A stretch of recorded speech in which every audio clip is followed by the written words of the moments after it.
نحمده ونصلي ونسلم على رسوله الكريم اما بعد فاعوذ بالله من الشيطان الرجيم بسم الله الرحمن الرحيم ان الذين آمنوا وعملوا الصالحات سيجعل لهم الرحمن ودا صدق اللہ العظیم۔ آج کے درس میں ایک اہم عقیدے کی وضاحت وہ یہ کہ اولیاء اللہ کے متعلق اسلام نے ہمیں کیا عقیدہ اور نظریہ دیا ہے۔ قرآن و حدیث کی روشنی میں اس مسئلے کو آپ احباب کے سننے والوں کے گوش گزار کر رہا ہوں۔ اللہ تبارک و تعالی نے قرآن مجید کے اندر ارشاد فرمایا ان الذین آمنوا وعملوا الصالحات سیجعل لهم الرحمن ودا، بے شک وہ لوگ جو ایمان لائے اور نیک عمل کیے تو ان قریب رحمان ان کے لیے محبت والے پیدا فرما دے گا۔ اس آیت مبارکہ کے اندر اللہ تبارک و تعالی نے اہل ایمان میں سے وہ کہ جو ایمان کے تقاضوں کو پورا کرتے ہیں، اور اہل ایمان سے جو تقاضے ہیں کہ حرام کاموں سے اجتناب، گناہوں سے اجتناب، نیکیوں کی طرف رغبت، تو ان تمام تقاضوں کو پورا کرنے والے اہل ایمان، ان کے لیے اللہ رب العزت نے ارشاد فرمایا کہ ایسوں کے لیے اللہ محبت کرنے والے بنا دے گا، یعنی لوگوں کے دلوں میں ان کی اللہ محبت ڈال دے گا۔ اولیاء کاملین نے اپنی زندگی اللہ تبارک و تعالی کی رضا کی خاطر گزاری، ان کی عبادات پر استقامت، ریاضتیں، ان کے مجاہدے، وہ ان کی جب سیرت میں ہم پڑھتے ہیں تو ساری ہی ان کی زندگی انہی چیزوں میں نظر آتی ہے کہ انہوں نے ہر وقت اسی بات کو مد نظر رکھا کہ وہ کام کریں کہ جو اللہ کی رضا کا سبب بنے۔ اولیاء اللہ شبہات سے بھی بچتے تھے، بلکہ اگر اس سے بھی آگے کی بات کی جائے تو اولیاء اللہ مباح چیزوں کے حوالے سے بھی اپنے نفس کو روکتے تھے کہ مباح چیزوں کا بھی استعمال جو ہے وہ کبھی ترک کیا کرتے تھے۔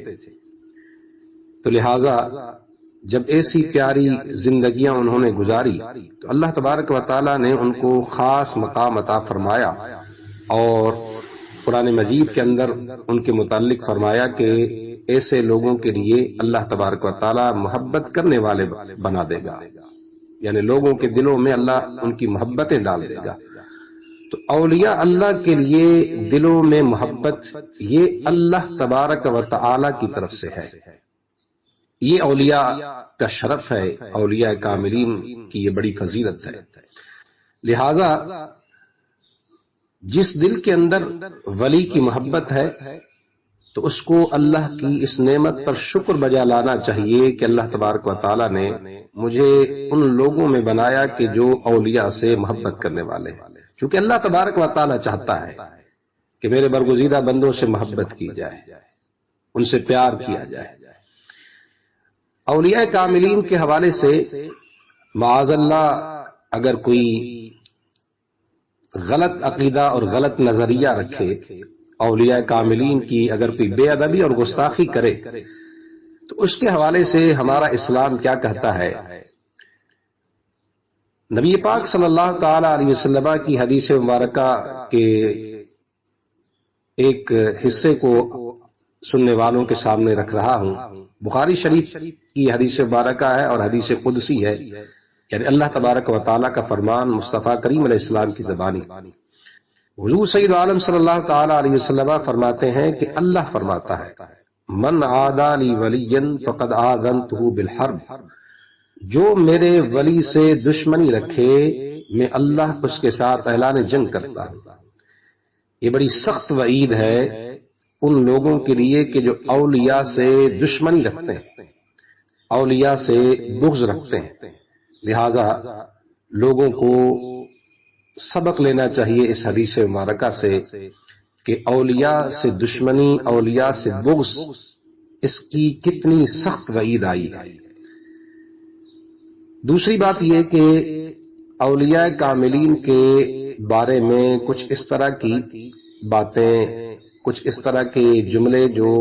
ان کی ذات کی طرف منسوب کیے گئے، اس کے حوالے سے اسلامی تعلیمات کیا ہے اور اس کی حقیقت کیا ہے۔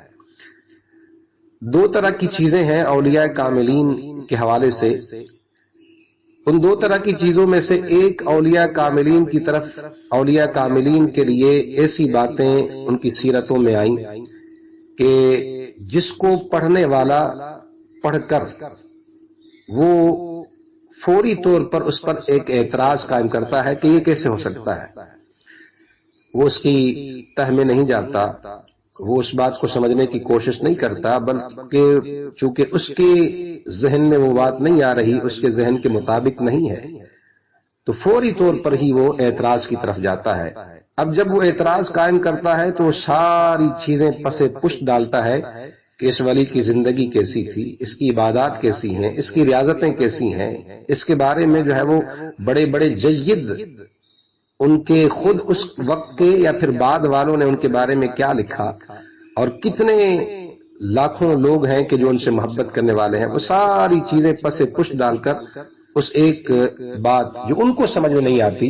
اس کے پیچھے پڑ جاتے ہیں۔ ایک تو وہ باتیں ہوتی ہیں کہ جو لوگوں کو سمجھ نہیں آتی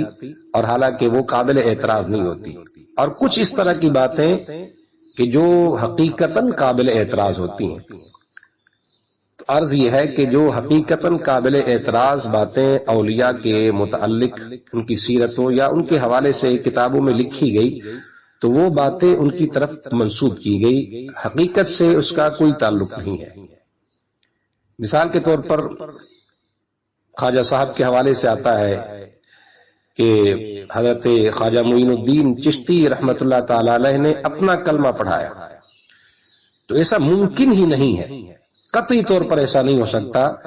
کہ خواجہ معین الدین چشتی جیسی ہستی جو ہے اس طرح کے فعل کا ارتکاب کرے کہ وہ اپنا کلمہ پڑھائے، معاذ اللہ۔ اچھا، پھر عرض یہ ہے کہ خواجہ صاحب کے حوالے سے آتا ہے کہ لاکھوں لوگوں کو آپ نے مسلمان بنایا، اور پھر کیا ایسا ہے کہ ان لاکھوں لوگوں میں سے کوئی جو ہے وہ آپ کا کلمہ پڑھنے والے ہوں؟ پاک و ہند کے اندر ایک بہت بڑی تعداد، لاکھوں افراد ان کے چاہنے والے ہیں، کوئی خواجہ صاحب کا کلمہ پڑھتا ہے؟ یا کسی نے کہا کہ فلاں مرید کو خواجہ صاحب نے اپنا کلمہ پڑھایا تھا تو لہذا ہم بھی جو ہے وہ اس بات کو مانتے ہیں؟ کوئی مرید نہیں ہے، خواص تو خواص عوام میں ایسا کوئی نہیں پایا جائے گا۔ تو اس بات کو کیوں کر جو ہے وہ تسلیم کیا جائے آپ کی ذات کے لیے کہ آپ نے یہ کیا ہے؟ قطعا نہیں، ہرگز نہیں ہو سکتا۔ اس طرح کی بات ان کی طرف منسوب کیا جانا، کیا اس کو بعید سمجھا جاتا ہے کہ ایسی باتیں ان کی طرف منسوب نہیں کی جا سکتی بلکہ حق ہے کہ انہوں نے ایسا کہا؟ اس کی وجہ کیا ہے کہ ہم ایسا سمجھ بیٹھے کہ انہوں نے ایسا کہا؟ اولیاء اللہ کی محبت جس کا اللہ تبارک و تعالی نے حکم دیا، تو دل میں ولی کی محبت ہو تو عبارت نظروں سے گزرنے کے ساتھ ہی، بات کانوں تک پہنچنے کے ساتھ ہی انسان کی محبت کا تقاضا یہ ہے ولی سے کہ وہ فوری طور پر اس کو جھٹلا دے کہ اللہ کے کامل برگزیدہ بندے اس طرح کی بات کر ہی نہیں سکتے، یہ محبت کا تقاضا ہے۔ اور پھر یہ کہ کیا کسی کی طرف غلط بات منسوب کیا جانا کیا یہ بعید ہے؟ اولیاء تو اولیاء،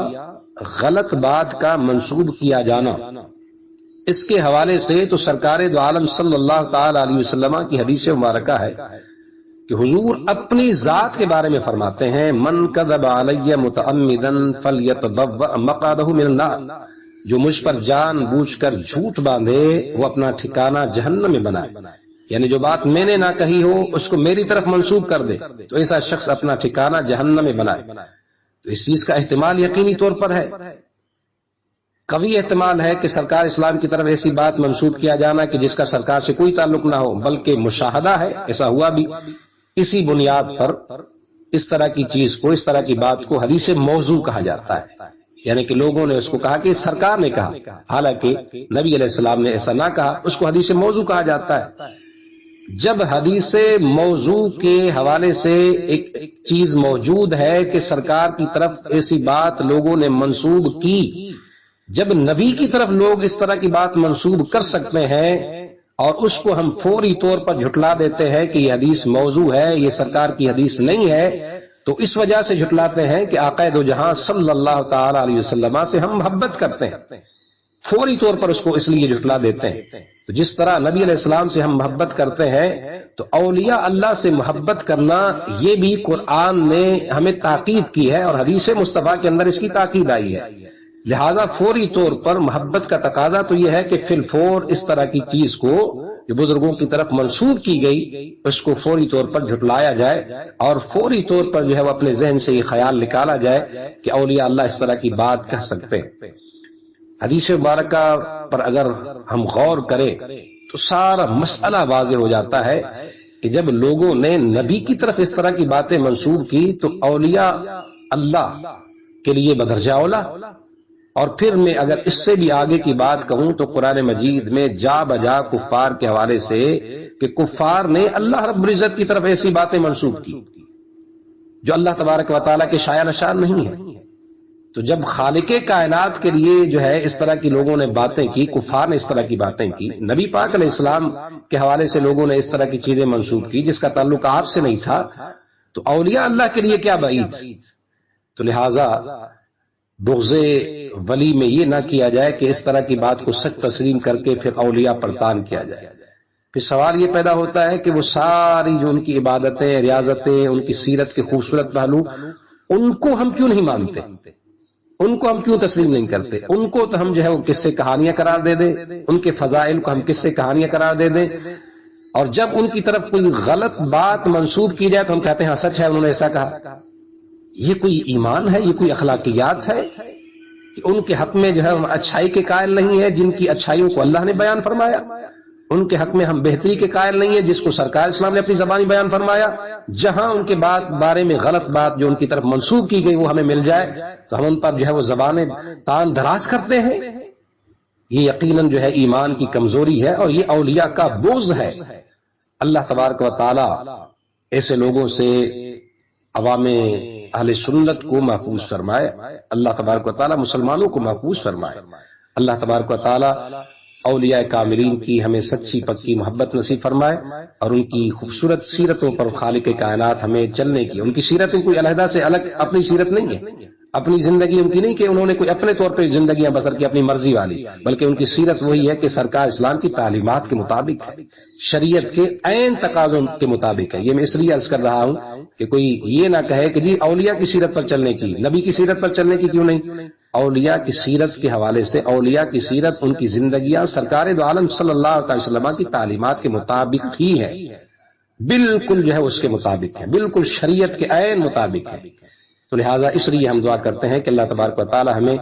انبیاء علیہ السلام کی سیرت پر، صحابہ کی سیرت پر، اولیاء کی سیرت پر، کاملین کی سیرت پر، ان کے نقش قدم پر چلنے کی توفیق عطا فرمائے۔ وآخر دعوانا ان الحمد للہ رب العالمین۔